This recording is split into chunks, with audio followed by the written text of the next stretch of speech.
श्री गोपाळ कृष्ण भगवान की जय। लीळा नंबर 64 चा उर्वरित भाग। यावर सर्वज्ञांनी सीधे राणीचा दृष्टांत निरूपण केला। कोणी एकू रावो असे तो राज्य भ्रष्ट होय, तयाचा पायिक परिवार कोणी कोणा ते ओढगे, कोणी कोणा ते ओढगे।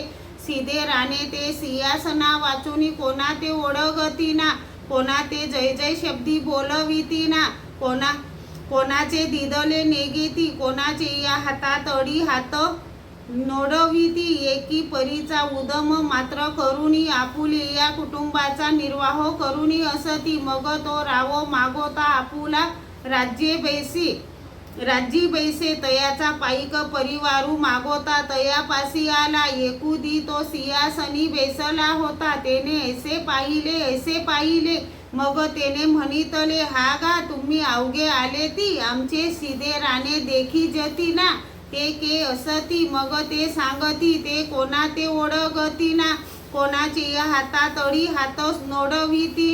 एकी परीचा उदम मात्र करुणी, आपुले या कुटुंबाचा निर्वाह करुणी असती। मग तो रावो दांडी डोळी कारू पाठवुनी, तया ते आणू धाडी।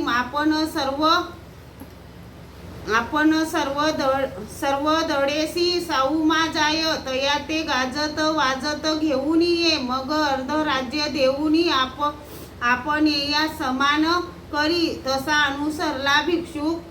परमेश्वर उदास झाल्यावर जीव देवतेचा आश्रय न धरता परमेश्वराचा वियोग दुःखाने त्याचीच आठवण करीत राहिल्यास त्याला आपली मोक्षानुभूती देतात।